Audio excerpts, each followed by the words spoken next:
My name is Zachary Lynch, and this is my wife Jennifer Lynch, and we have two daughters.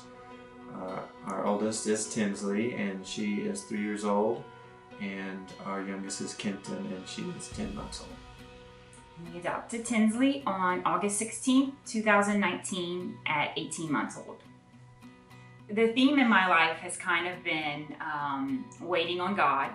I never had a boyfriend in life until I met Zachary at the age of 28, and we got married shortly after. And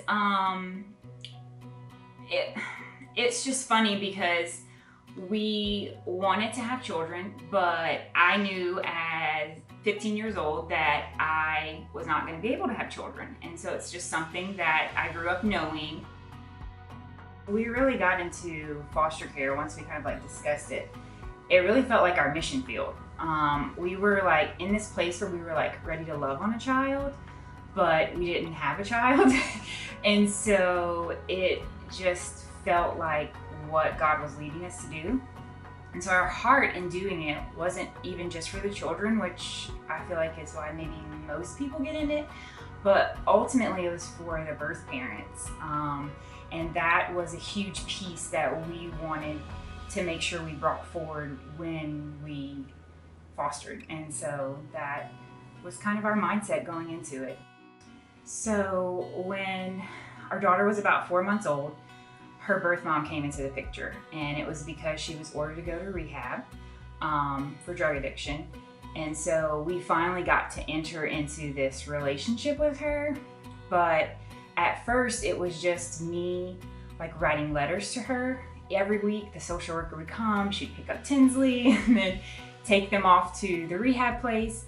And I just really tried to put in the letters, not just about Tinsley and how she was doing and growing and, likes and dislikes, but also took the time to really try and encourage the mom, who I had never met at the time, but I knew that she didn't really have anyone in her corner. And so I tried to say things like, I'm proud of you, for trying to change your life for the better. We're praying for you. We appreciate you. We care for you, just things like that. And just try to speak life to her. It was Mother's Day coming up, and I knew that she did not get to keep her daughter's footprints at birth. And so I was like, okay, I want to recognize this mom. And I printed out this poem about Mother's Day, and I dipped her feet in pink paint and I stamped it on there and I laminated it, and the social worker took it to the mom. And when she came out, she was like, this mom has 3 children and has never ever received a Mother's Day gift. I feel like what people forget is that the kids in foster care that have been neglected, their parents were also once children who have been abused and neglected, and they had no one to care for them. We were going to finally get to meet Tinsley's birth mom in person, and it was going to be at this child family team meeting at the rehab place. And I was super nervous because she had a reputation for being very volatile, being physically carried out of meetings in the past, shouting obscenities. And she starts encouraging me. She starts saying things like, Tinsley is so different than any of my other children, and I know it's because of how much you work with her and how much you've invested time into her. And I was just so taken aback.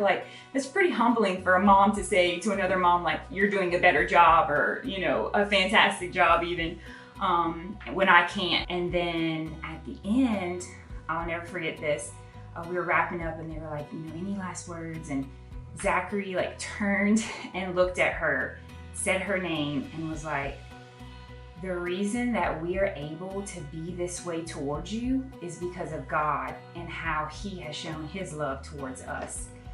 And when I tell you, you look around this table, there are it's a team of 7 or 8 therapists, counselors, tons of unbelievers, and there is not a dry eye in the room.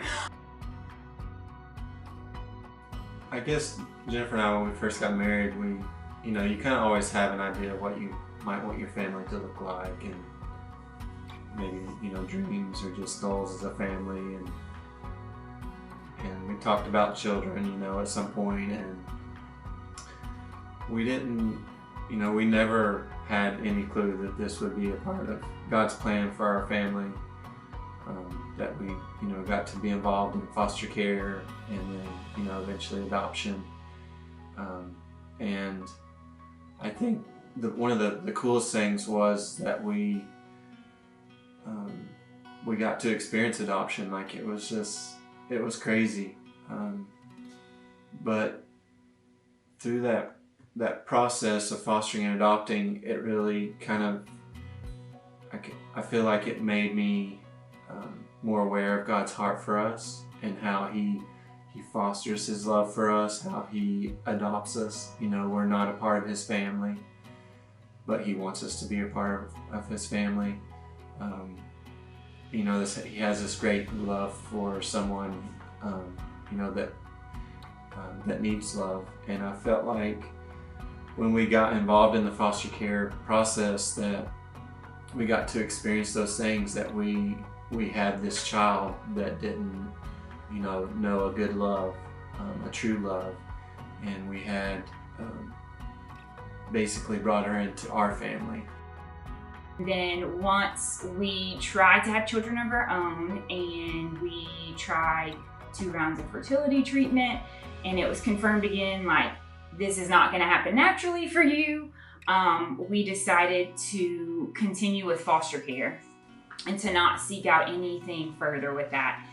And so the craziest thing is that we adopted Tinsley in August of 2019, and the very next month we conceived our daughter Kenton naturally, which was the biggest surprise and shock of my entire life. I actually cried hysterically when I found out, and not because I was happy, because I thought that I was gonna foster children, and my heart and God's plan for my life was gonna be, you were going to be a mother to these children that don't have a mother, and you're gonna pour into these women who don't have any positive influences. It's just a part of what the church should be doing, you know, to be giving that love away to any child, to anyone who needs to know the love of our Father, and that anyone can be involved in it. You know, that as Christians we've all experienced that love, where we've been welcomed into a family that wasn't our own, and so that we've been able to do that. And there's just various forms of the way that you can treat a child, treat a family, to welcome them, to let them know of the love that we have.